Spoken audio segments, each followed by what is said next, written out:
Trufilev led Abarchuk down the corridor of the infirmary. It had a foul smell of its own, quite distinct from that of the hut.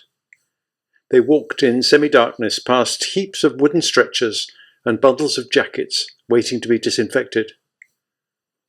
Magar was in the isolation ward, a cell with log walls containing 2 iron bedsteads standing side by side. This ward was usually kept for goners and people with infectious illnesses. The thin legs of the 2 bedsteads seemed to be made of wire, but they weren't in the least bent. No one of normal weight ever lay there. "No, no, the bed on the right," came a familiar voice. Abarchuk forgot about the camp and his white hair. It was as though he had found once again what he had lived for during so many years, what he would gladly have sacrificed his life for. He stared into Magar's face. "Greetings, greetings, greetings," he said, very slowly, almost ecstatically. Afraid of being unable to contain his excitement, Magar spoke with deliberate casualness. "Sit down, then. You can sit on the bed opposite." Noticing the way Abarchuk looked at the bed, he added, "Don't worry. You won't disturb him. No one will ever disturb him now."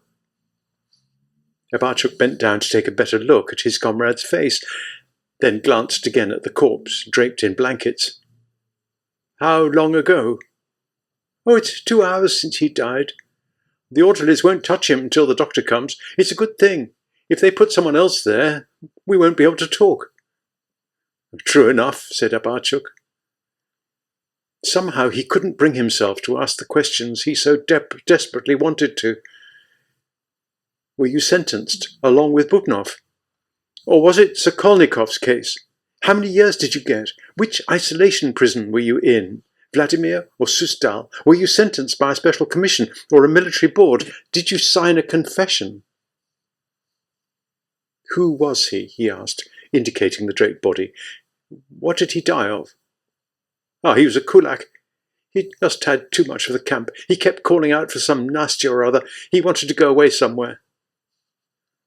Gradually, in the half-light, he made out Magar's face. You would never have recognized him. It wasn't that he had changed. It was that he was an old man who was about to die. He could feel the corpse's hard, bony arm against his back.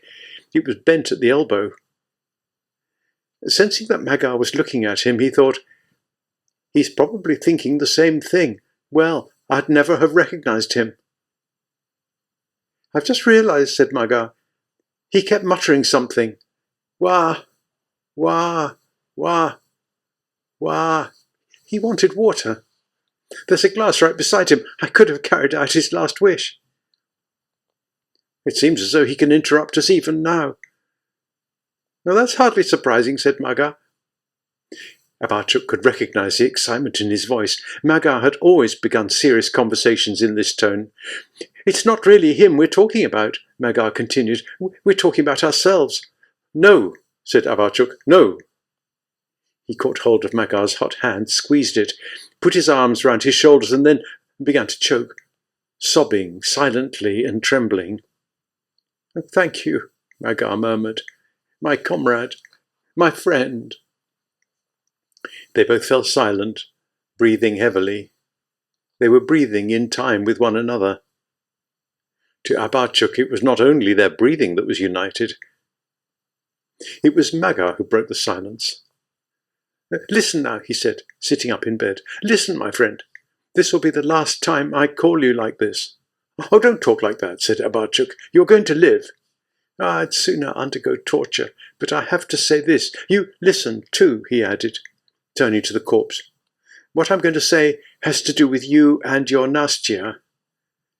This is my last duty as a revolutionary, and I must fulfill it. You're someone very special, Comrade Abarchuk, and we met at a very special time, our best time, I think. Let me begin now. First, we made a mistake, and this is what our mistake has led to. Look, you and I must ask this peasant to pardon us." "Give me a fag. Oh, what am I saying? No repentance can expiate what we've done. I have to say this. Secondly, we didn't understand freedom. We crushed it. Even Marx didn't value it. It's the base, the meaning, the foundation that underlies all foundations. Without freedom, there can be no proletarian revolution. Thirdly, we go through the camp, we go through the tiger, and yet our faith is stronger than anything. But this faith of ours is a weakness, a means of self-preservation. On the other side of the barbed wire, self-preservation tells people to change unless they want to die or be sent to a camp. And so communists have created idols, put on uniforms and epaulets, begun preaching nationalism and attacking the working class. If necessary, they'll revive the Black Hundreds. But here in the camp, the same instinct tells people not to change during all the decades they spend here, unless they want to be buried straight away in a wooden jacket. It's the other side of the coin. "Stop!" screamed Abarchuk, raising his clenched fist to Magar's face. "They've broken you! You weren't strong enough! What you're saying is all lies! You're raving!" "I'm not. I wish I were. I'm calling you to follow me, just as I called you 20 years ago. If we can't live the life of true revolutionaries, then the best we can do is die. I've had enough! Stop! Forgive me, I know. I'm like an old prostitute weeping over her lost virtue. But I'll say it again. Remember. Forgive me, friend. Forgive you? I wish one of us were lying here like this corpse and we'd never lived to meet." Abarchuk was standing in the doorway when he finished. "I'll come and see you again. I'll put you right. I'll be your teacher now." Next morning, Abarchuk came across Tupolev outside in the compound. He was pulling a sledge with a churn of milk tied across it. It was odd, deep inside the Arctic Circle, to see someone with his face covered in sweat. "Your friend won't be drinking any of this milk," he said. "He hanged himself during the night." It's always nice to pass on some surprising news. Tupolev gave Abarchuk a look of friendly triumph. "Did he leave a note for me?" asked Abarchuk, gulping at the icy air. Magar must have left a note. What had happened yesterday was nothing. He hadn't been himself. Something had come over him. "What do you mean, a note? Anything you write goes straight to the operations officer." That night was the most painful Abarchuk had ever known. He lay there quite still, clenching his teeth, gazing with wide-open eyes at the hut wall and its dark smears of squashed bed bugs. He turned then to his son, the son he had once denied the right to bear his surname, and called out, "Now you're all I have left. You're my only hope. Do you understand, my friend? My teacher, Magar, wanted to strangle me, to strangle my mind and my will, and now he's hanged himself. Tolya, Tolya, you're all I have in the world. Can you see me? Can you hear me? Will you ever know that during this long night your father never stooped, never wavered?" And next to him, all around him, the camp slept, heavily, noisily, and uglily. The thick, stifling air was full of snores, sleepy cries, protracted groans, and the sound of teeth being ground together.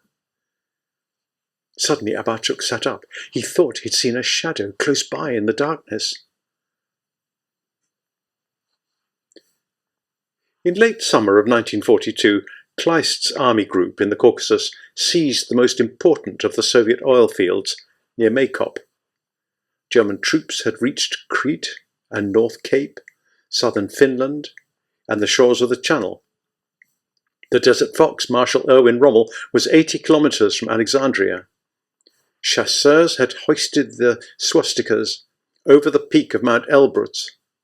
Manstein had received orders to train giant cannons and naval-werfer rocket launchers on Leningrad itself, the citadel of Bolshevism. The sceptical Mussolini was drawing up plans for his advance into Cairo and learning to ride an Arab stallion. Dietl was advancing over the snow in northern latitudes never before fought over by any European army. Paris, Vienna, Prague, and Brussels had become provincial German cities. The time had come for National Socialism to realise its cruelest designs against human life and freedom. It's a lie that it was the pressure of war that forced the fascist leaders to undertake these measures. On the contrary, danger and a lack of confidence in their own power were what most served to restrain and temper them. If fascism should ever be fully assured of its final triumph, the world will choke in blood. If the day ever dawns when fascism is without armed enemies, then its executioners will know no restraint. The greatest enemy of fascism is man. In the autumn of 1942, during the apogee of National Socialism's military success, the government of the Reich announced a series of cruel and inhuman decrees. Under one of these, that of 12th of September, European Jewry was removed from the jurisdiction of the ordinary courts and transferred to that of the Gestapo. Adolf Hitler and the party leadership had decided upon the final destruction of the Jewish nation. From time to time, Sofia Osipovna Levington remembered her old life, her 5 years at Zurich University, the summer holidays she'd spent in Paris and Italy, the concerts she'd been to at the conservatory, the expeditions to the mountains of Central Asia, her 32 years as a doctor, her favourite dishes, the friends whose lives, with all their ups and downs, had been intertwined with her own, her frequent telephone calls, the odd phrases of Ukrainian she had always used, her games of cards, the belongings she'd left in her room in Moscow. She also had remembered her time in Stalingrad, together with Alexandra Vladimirovna, Zhenya, Seryotsa, Vera, and Marussia. The closer people had been to her, the further away they now seemed. Early one evening, while their train stood in a siding somewhere near Kiev, she was searching her collar for lice. 2 middle-aged women beside her were chattering away very quietly in Yiddish. She suddenly realized, with absolute clarity, that all this reality was happening to her, to Sonechka, Sonka, Sofia, Major Sofia Osipovna Levington of the medical service. The most fundamental change in people at this time was a weakening of their sense of individual identity. Their sense of fate grew correspondingly stronger. Who am I? In the end, who am I? Sofia Osipovna wondered. The short, snotty little girl afraid of her father and grandmother? The stout, hot-tempered woman with tabs of rank on her collar? Or this mangy, lice-ridden creature? She had lost any hope of happiness, but many different dreams had appeared in its place, of killing lice, of reaching the chink in the wall and being able to breathe, of being able to urinate, of washing just one leg. And then there was thirst, a thirst that filled her whole body. She had been thrown into the wagon, in the gloom which seemed like complete darkness. She had heard the sound of quiet laughter. "Is that a madman laughing?" she asked. "No," answered a man's voice. "We're just telling jokes." Someone else said in a melancholy tone of voice, "One more Jewess for our ill-fated train." Sofia Levington stood by the door and answered people's questions, frowning as she tried to get used to the darkness. She felt suddenly overwhelmed, not only by the stench and the noise of people crying and groaning, but by the sound of words and intonations she had last heard in childhood. She wanted to step further inside, but found this impossible. Feeling a thin little leg in short trousers, she said, "Forgive me, son, did I hurt you?" The boy didn't answer. "Mother," said Sofia into the darkness, "perhaps you could move your dumb little boy. I can't stand here forever." "You should have sent a telegram in advance," said a hysterical voice from the corner. "Then you could have reserved a room with a private bath." "Fool!" A woman whose face she could now just make out said, "You could sit down beside me. There's plenty of room here." Sofia could feel her fingers trembling. Yes, this was a world she had known since childhood, the world of the shtetl, but very changed. The cattle wagon was full of workers from different cooperatives, girls at teacher training college, teachers from a school for trade unionists. There was a radio technician, an engineer who worked at a canned food factory, a livestock expert, and a girl who worked as a vet. Previously, such professions had been unheard of in the shtetl, but then Sophia herself was still the same small girl who had been afraid of her father and grandmother. She hadn't changed. Perhaps at heart this world remained equally unchanged, but what did it matter, changed or unchanged? The world of the shtetl was poised on the brink of the abyss. "Today's Germans are just savages," she heard a young woman say. "They haven't even heard of Heinrich Heine." A man's voice from another corner said mockingly, "What helps this Heine of yours been to us? The savages are rounding us up like cattle." People plied Sophia with questions about the position on the different fronts. Nothing she said was very encouraging, and she was promptly told she'd been misinformed. She realized that this wagon had its own strategy, a strategy founded on a passionate hunger to remain alive. "Surely you must have heard that an ultimatum has been sent to Hitler, demanding the immediate release of all the Jews." Yes, of course. What saves people when their bovine melancholy, their mute fatalism yields to a piercing sense of horror? What saves people, then, is the opium of optimism. They soon lost interest in Sophia. She was just one more prisoner, with no more idea of her destination than anyone else. No one asked her name and patronymic. No one remembered her surname. She realized with surprise that although the process of evolution had taken millions of years, these people had needed only a few days to revert to the state of cattle, dirty and unhappy, captive and nameless. She was also surprised how upset everyone still got over trivia, how quick they were to quarrel with one another. One middle-aged woman turned to her and said, "Look at that grande dame over there. She sits there beside that chink in the wall as though no one except her son has a right to any fresh air." The train stopped twice during the night. They listened to the squeaking boots of the guards, occasionally making out odd phrases of both German and Russian. The language of Goethe sounded quite appalling in the middle of the night at a Russian wayside halt, but the Russian spoken by the collaborators was still more sinister. Like everyone else, Sophia began to suffer from hunger and thirst. Even her dreams had something pathetic about them. She dreamed of a squashed tin with a few drops of warm liquid at the very bottom. She scratched herself with the quick, jerky movements of a dog scratching itself for fleas. Sophia now understood the difference between life and existence. Her life had come to an end, but her existence could drag on indefinitely. And however wretched and miserable this existence was, the thought of violent death still filled her with horror. It began to rain. A few drops came in through the barred window. Sophia tore a strip from the hem of her shirt, made her way towards the wall, and pushed the material through a small chink. She waited for it to absorb the rainwater, pulled it away, and began to suck. It was cool and damp.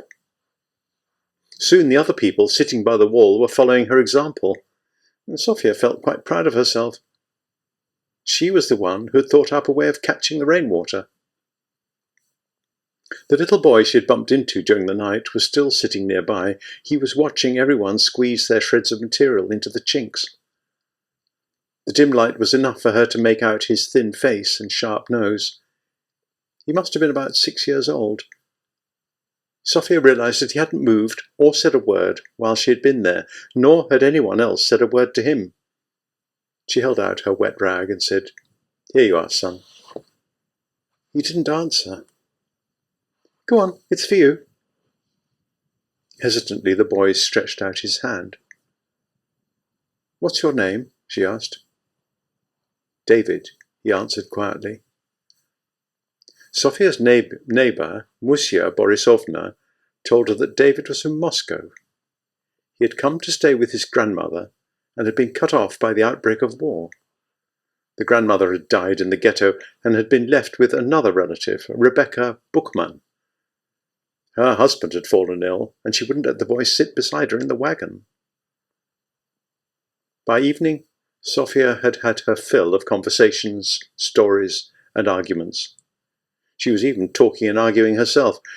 She often began with the words, "Brede jeden," what I think. Many of the people in the wagon were looking forward to the end of the journey. They thought they were being taken to camps where each person would be given work in his own field and the sick would receive special care. They talked about this incessantly. But deep down, their souls were still gripped by a silent horror. Sophia learned that there were many things in human beings that were far from human. She heard about a paralyzed woman who had been frozen to death by her sister. She had been put in a tub and dragged out into the street on a winter's night. She heard about mothers who had killed their own children.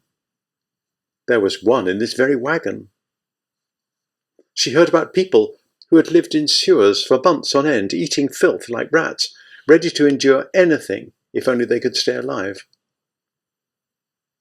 The conditions the Jews lived in were terrible, and they were neither saints nor villains, they were human beings. Sophia's pity for these people grew particularly intense when she looked at little David.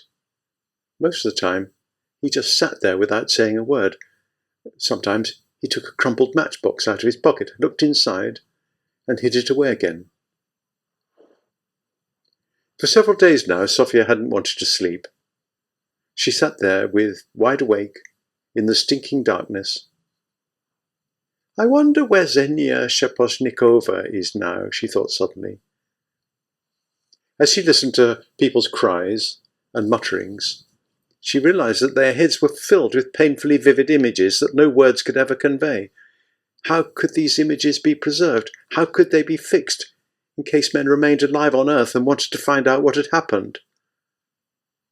"Golda! Golda!" cried a man's voice, racked with sobs.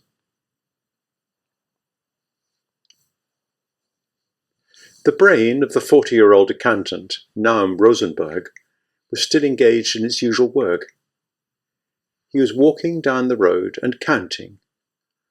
110 the day before yesterday, 61 yesterday, 612 during the 5 days before.